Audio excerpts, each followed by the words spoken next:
en Estados Unidos en el invierno mucha, ¿no es cierto?, pérdida de orejas y de colas por congelamiento, porque claro, se trata de mantener todos los órganos vitales, ¿no es cierto?, a una temperatura corporal y la parte más perimetral queda más supuestamente, ¿no es cierto?, sujeta a este tipo de fenómenos. Entonces ese animal está en una dinámica constante de tratar de mantener la temperatura dentro de ese óptimo para que las funciones metabólicas obviamente sean las óptimas. Si nos alejamos de eso, obviamente se ralentiza todo el metabolismo y en los casos más extremos se puede llegar, ¿no es cierto?, a la muerte por hipotermia.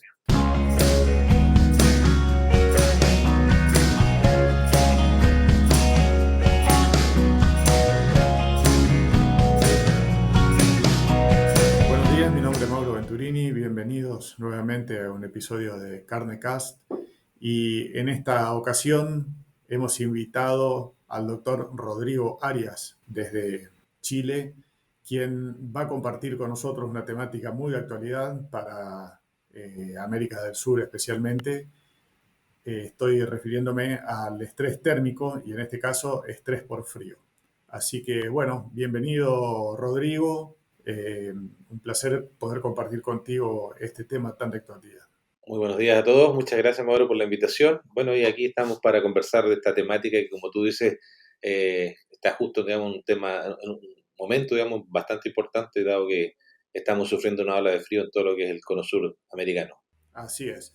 Rodrigo, primeramente nos contás un poco cuál es tu historia académica y laboral. Por supuesto, bueno, yo comencé mis estudios como técnico universitario en producción agrícola en la Pontificia Universidad Católica de Chile. Después de eso cursé agronomía y posteriormente hice mi posgrado en la Universidad de Nebraska, donde estudié un magíster y un doctorado, específicamente en el área de estrés térmico en animales, más enfocado en lo que es estrés térmico por calor en animales de carne.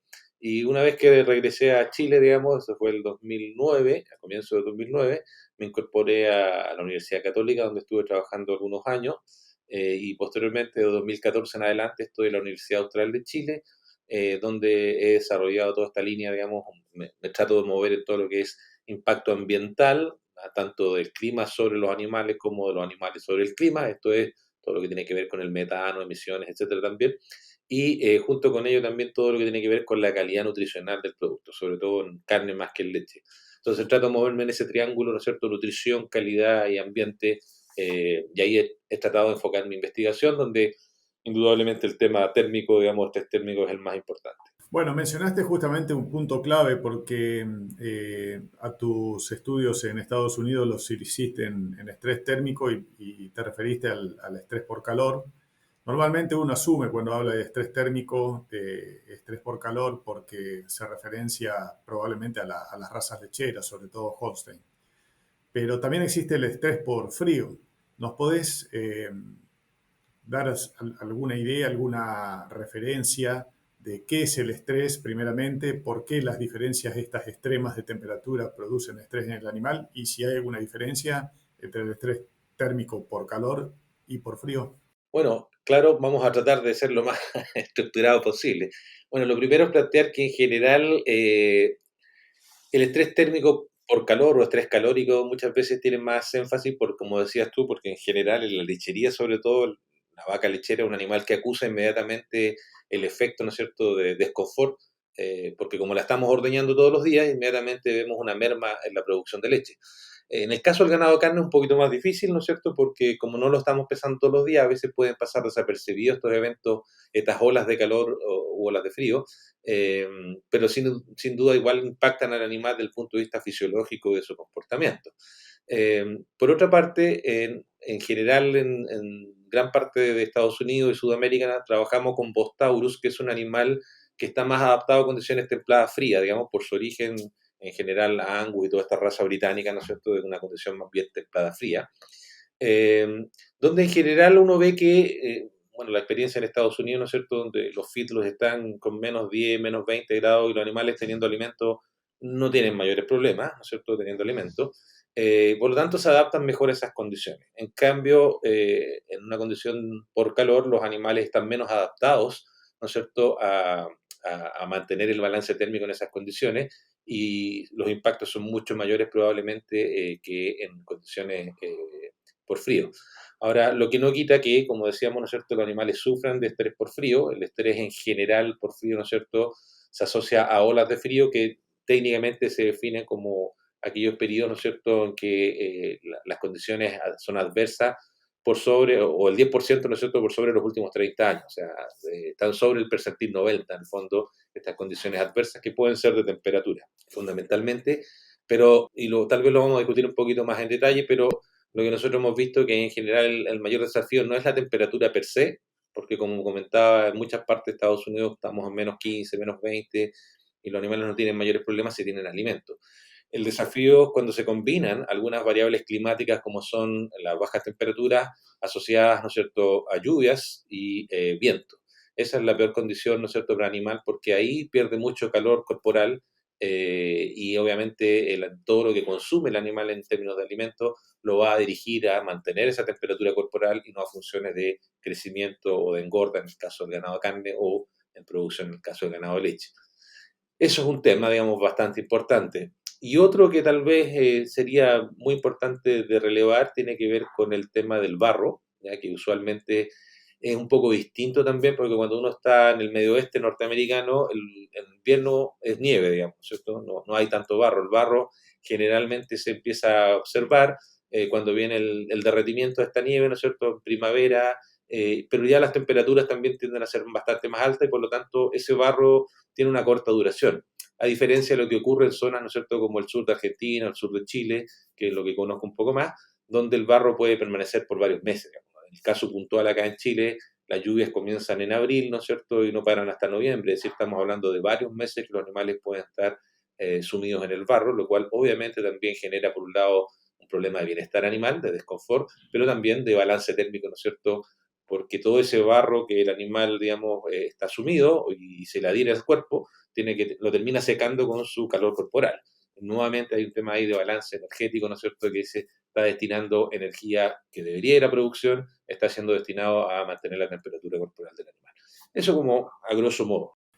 Antes de entrar en detalles sobre las variables de las que te referiste recién, como el barro, el viento y los mecanismos fisiológicos que tiene el animal para poder compensar estos desfasajes en la temperatura ambiente y superar el estrés, te quería preguntar si nos podés referenciar cuál es la zona de confort térmico que tienen al menos las razas taurinas de las cebuinas, para darnos cuenta por qué algunas son más afectadas por el frío y otras más afectadas por el calor. Bueno, ese tal vez es un primer gran desafío, ¿no es cierto? Porque nosotros usualmente estamos acostumbrados a referirnos en términos de temperatura ambiente. Entonces decimos, bueno, la zona termoneutral va a estar entre 15 y 25 grados, eso en general se habla para el Bostaurus. Para el cebuino es un poquito más alto, ¿no es cierto? Hasta tal vez probablemente 28 grados, digamos, ¿no es cierto? Suben 2 o 3 grados más.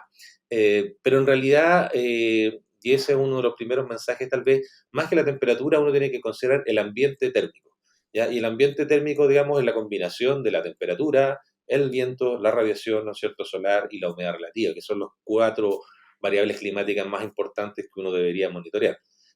¿Por qué? Porque si un animal, por ejemplo, está con su pelaje seco y la temperatura es baja, ¿no es cierto?, hablemos bajo esta zona termoneutral, hablemos 10, 12 grados, no va a tener mayores problemas, digamos, o sea, va a estar solo con alguna modificación de comportamiento o básicamente, ¿no es cierto?, un consumo muy moderado que va a aumentar para mantener esta temperatura corporal, ¿no es cierto?, dentro de este rango óptimo.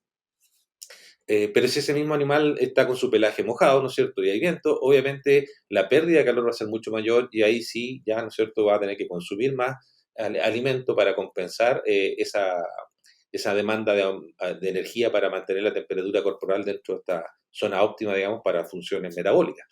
Entonces, depende entonces, por un lado, del ambiente térmico más que la temperatura por sí sola. Y otro factor, obviamente, tiene que ver con el tipo de animal, ¿no es cierto? No es lo mismo un ternerito que un animal en recría, ¿no es cierto? Un animal que está en engorda, pensando en los animales de carne, porque obviamente tienen una composición, ¿no es cierto?, de sus tejidos que es distinta. Animales que están más próximos a la engorda tienen mayor cobertura de grasa, por lo tanto, mejor aislación, una superficie corporal distinta a la de un animal más pequeño. Entonces, todas esas variables deben ser consideradas a la hora de hablar de este zona termoneutral. Entonces no es la misma para un ternero que para un novillo, ¿no es cierto? Y también de un periodo de adaptación o aclimatación que tiene que tener este animal a esa condición adversa. Ahora sí, yendo a las variables que comentaste, ¿cómo influyen el viento, la lluvia, el barro, que son, creo yo, los tres primeros factores que cooperan a que este estrés se manifieste? Bueno, obviamente es, como decía, es una combinación, es un ambiente térmico que se genera, ¿no es cierto? Y aquí también podemos hacer una salvedad. Usualmente los sistemas de engorda en Estados Unidos, ¿no es cierto?, son de tipo feedlot, o sea, animales confinados en espacios reducidos. Acá, más en la Patagonia, ¿no es cierto?, generalmente son sistemas pastoriles. Ahí hay una pequeña variante en términos del ambiente porque obviamente es mucho más fácil que se forme barro en un suelo que está descubierto, ¿no es cierto? Aunque es muy usual también que en el sur de Chile, probablemente Argentina y en otras partes del cono latinoamericano, se utiliza el concepto de potrero de sacrificio. Es decir, un potrero, ¿no es cierto?, que tiene cobertura vegetal, donde los animales permanecen usualmente durante el periodo invernal y se les va suministrando alimento. Y los animales con el pisoteo, ¿no es cierto?, y la alta densidad que hay ahí, todo eso termina transformándose, ¿no es cierto?, una especie de preparación de suelo, pero también en la formación de barro. Ahora, en términos cuantitativos, ¿no es cierto?, nosotros hemos hecho un par de ensayos acá en la zona sur. Lo primero que hay que decir que el barro, por ejemplo, que uno cuando ve el NACEM, el antiguo NRC, ¿no es cierto?, hay una tabla de sugerencia, ¿no es cierto?, de cuánto es el aumento en la demanda de energía de mantención en función de la profundidad del barro, que usualmente es lo que se hace, ¿cierto?, es medir qué tan profundo es el barro y eso nos da una idea de cuánto es la demanda de energía extra que ese animal tiene.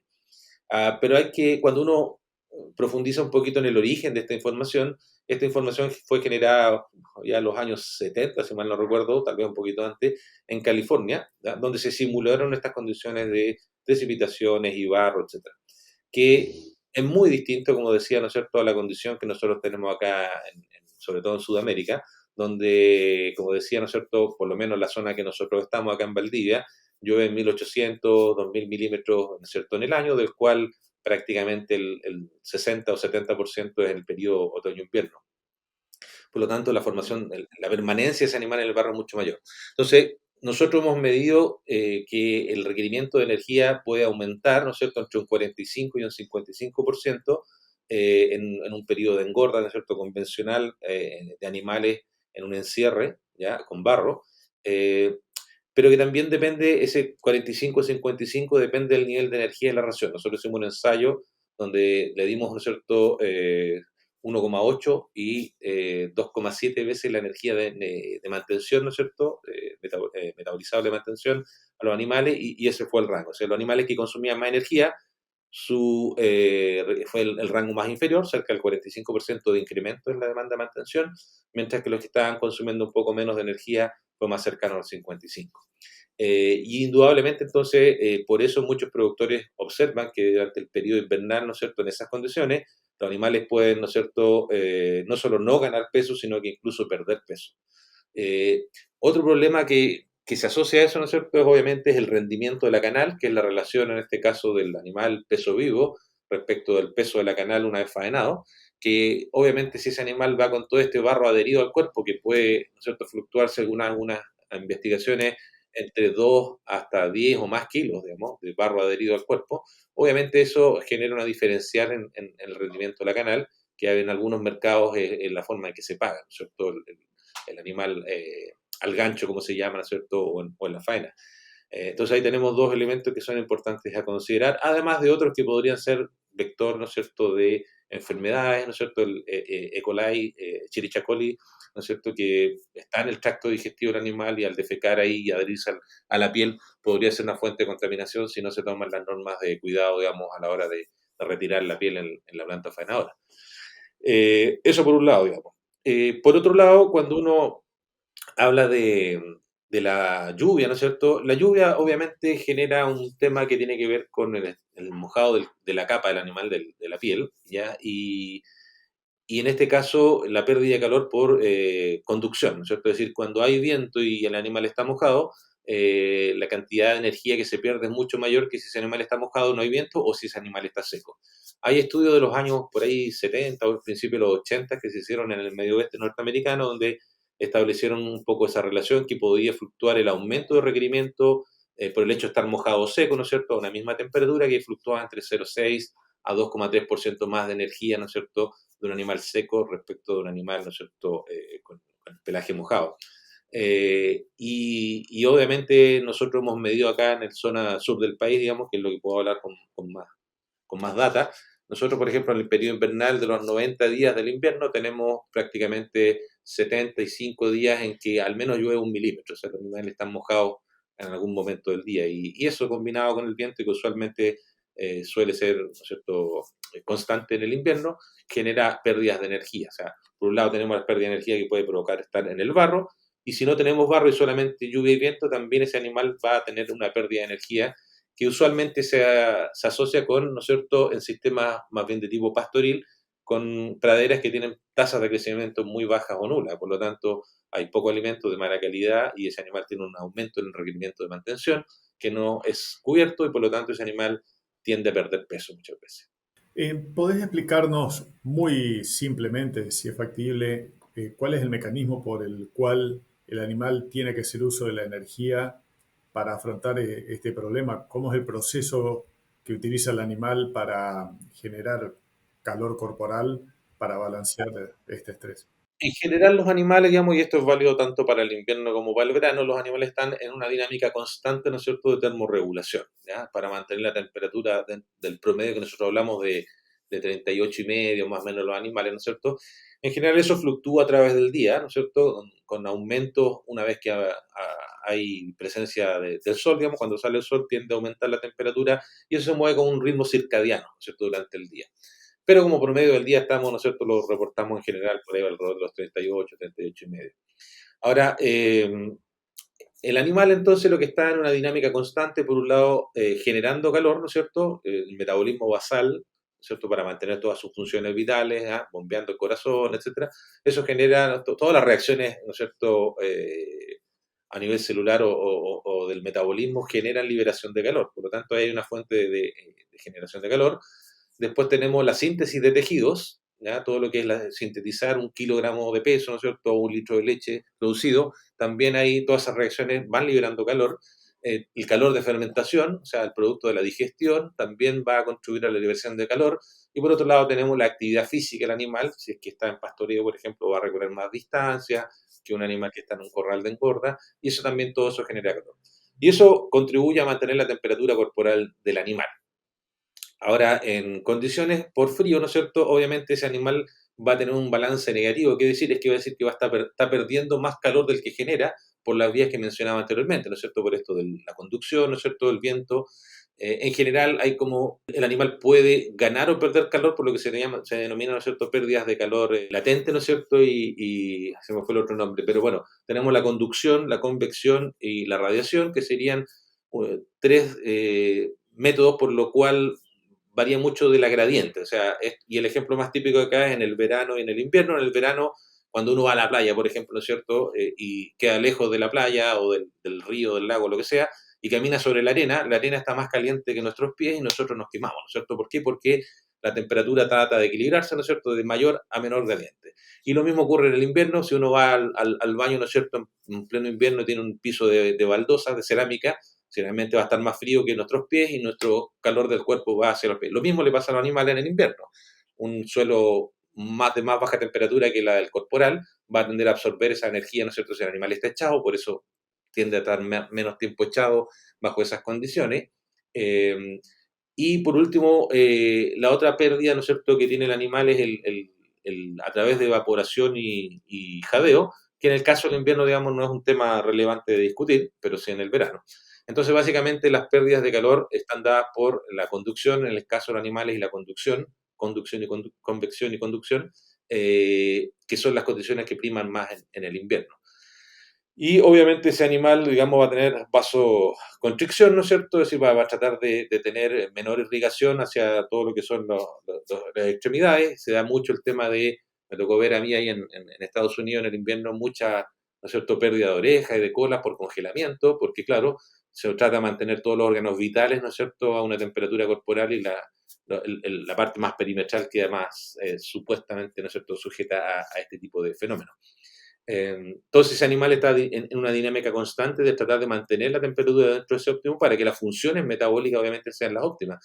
Si nos alejamos de eso, obviamente se ralentiza todo el metabolismo y en los casos más extremos se puede llegar, ¿no es cierto?, a la muerte por hipotermia. Muy bien, estamos muy claro. Rodrigo, ¿qué estrategias podemos utilizar para estas épocas complicadas, tanto nutricionales como de manejo?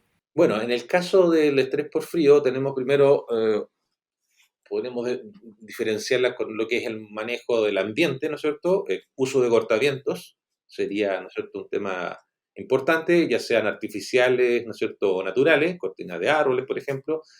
El problema está que el viento es amigo y enemigo, ¿no es cierto? Es enemigo en el invierno porque nos moviliza el calor, ¿no es cierto? Extrae el calor del animal, pero en el verano lo deseamos porque queremos justamente que haga el mismo efecto. Entonces, si son sistemas artificiales, hay que tener la salvedad de que sean tipo a lo mejor cortinas o tipo persianas, ¿no es cierto? Que se puedan cerrar, ¿no es cierto?, en el invierno y abrir en el invierno para mantener un flujo de aire adecuado.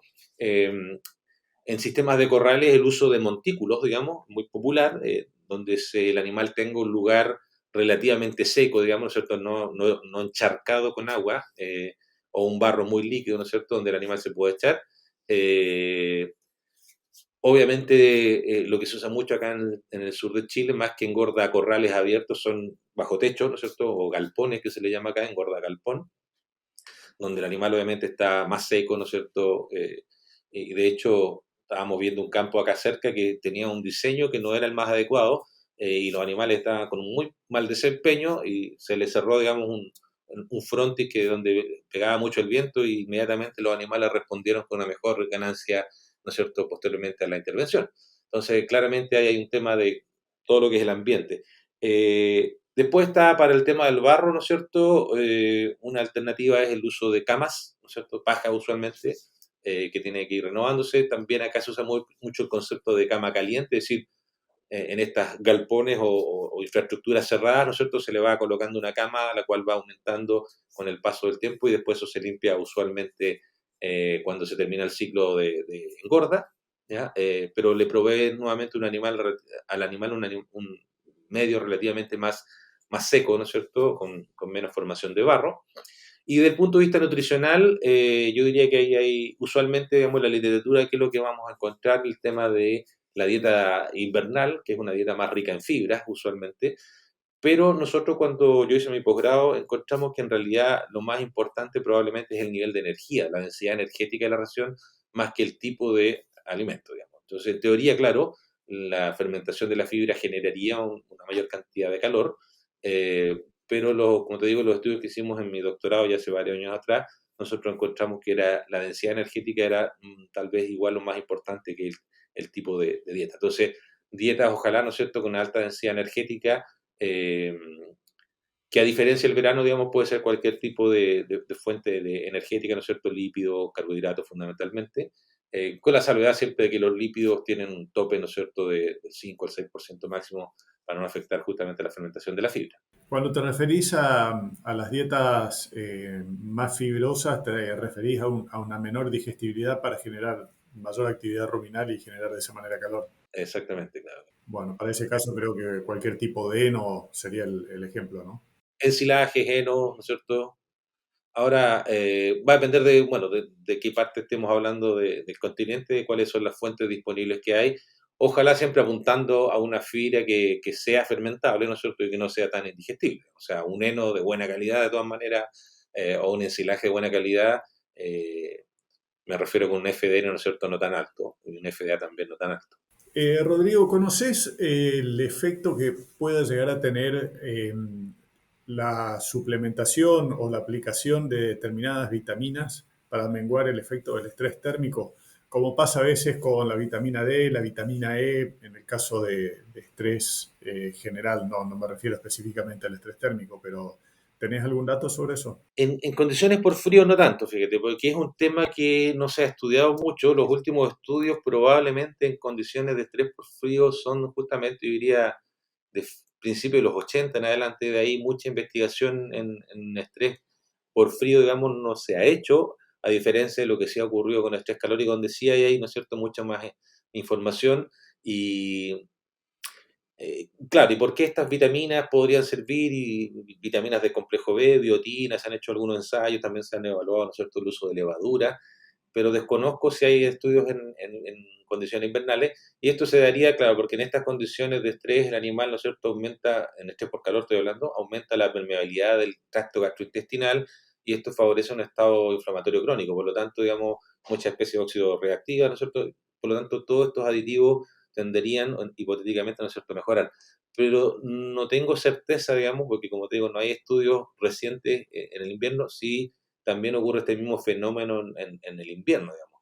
Sí, sí hay algunos datos de estudios canadienses donde se afecta la tasa de digestibilidad, la tasa de pasaje, pero no sé si se genera algún tipo de estado inflamatorio crónico como sí ocurre en el estrés térmico por calor. Son áreas que tenemos que seguir investigando. Muy bien, muy bien. Una última pregunta, se nos fue el tiempo rapidísimo, pero me quedé pensando cuando hablabas de la categoría de animal, sobre todo diferenciar los animales jóvenes, los terneros, de los animales adultos. Me imagino que los animales que son más susceptibles al estrés térmico son los más jóvenes. Efectivamente. ¿Existe alguna medida estratégica como para poder lidiar con ese problema? Bueno, yo creo que depende mucho de cada realidad, de cada campo, ¿no es cierto? Cuál es la infraestructura que tiene, como hablábamos, algunas estrategias son de tipo de infraestructura, ¿no es cierto? Del uso de cortaviento, todo. Entonces depende mucho de cada realidad. Generalmente, como tú bien señalas, los animales más susceptibles son los animales jóvenes, que muchas veces, ¿no es cierto?, suelen ser los partos a fines de invierno, ¿no es cierto?, principio de la primavera. Por lo tanto, tener potreros, ¿no es cierto?, ojalá con una buena cobertura, o tener, como muchos campos se tiene, ¿no es cierto?, más de la lechería que en carne, estos pocheros para los partos, digamos, traer los animales a condiciones más cuidadas de alguna manera, ¿no es cierto?, para asegurarnos que ese ternero pueda hacer bien y consumir el calor necesario para su sistema inmune. Y después, obviamente, va a estar al pie de la madre, ¿no es cierto? Yo diría que el tema es monitorear el clima. Hoy día hay algunos índices de confort térmico, ¿no es cierto? Son pocos para el invierno. Usualmente el único que hay para invierno es el wind chill, ¿no es cierto? El viento congelante, pero que es para condiciones como, diríamos, como bien extremas, ¿no es cierto? Que no necesariamente se aplica a todos lados, porque son estos famosos blizzards, ¿no es cierto? Que son agua-nieve con baja temperatura y agua congelante, pero que no se da necesariamente en todo el cono sudamericano. El único índice multiestacional, digamos, fue uno que desarrolló Terry Meider, lo publicó el año 2010, que se llama el índice comprensivo del clima o índice integral del clima, que combina estas cuatro variables que hablábamos, ¿no es cierto? Temperatura, humedad relativa, radiación solar y velocidad del viento. Le falta el de precipitaciones, estamos tratando de trabajar en eso, no hemos tenido oportunidad de ajustar el algoritmo, pero ya se viene. Eh, la idea es que este índice, ¿no es cierto?, nos permita entonces pronosticar cuál es cómo se viene la semana, ¿no es cierto? Y uno en función de eso pueda tomar medidas como, por ejemplo, proveer de más cama, por ejemplo, o de un cortaviento móvil que pudiéramos tener a nivel del campo, o reforzar los animales, ¿no es cierto?, con una dieta un poquito más energética, un concentrado, preparándolo para esos días.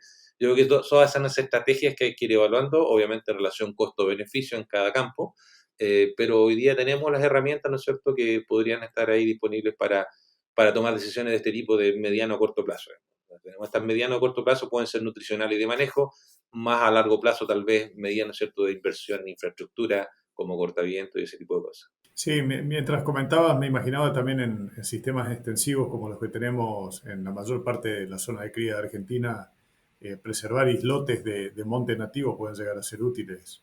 Ese es un problema, porque sobre todo con la irrupción de los pivotes, digamos, los sistemas de riego de pivote, porque en el sur de Chile había mucho, ¿no es cierto?, estos bosquetes, como dices tú, naturales, donde los animales se resguardan en el periodo invernal. Pero claro, con la irrupción de esto se han eliminado muchos bosques para que el pivote pueda dar la vuelta completa, y tenemos menos sombras y menos cortavientos o menos estas protecciones naturales que usualmente teníamos en mayor cantidad antes. Claro, claro. Bueno, la verdad que fue un pantallazo muy, muy rápido, pero muy completo. Muchísimas gracias por tu participación y por aclararnos estos temas. Como dije al principio, uno cuando habla de estrés térmico siempre se imagina el estrés por calor, pero tenemos que saber que también los animales, al igual que nosotros, sufrimos estrés por frío, así que fue una buena oportunidad para aclarar este tema. Te agradezco mucho, Rodrigo, y quedamos en contacto porque seguramente van a surgir más preguntas. Gracias a ti, Mauro, y también un saludo a todos los que nos escuchan. Y aquí estamos dispuestos para seguir conversando más adelante. Muchas gracias, saludos.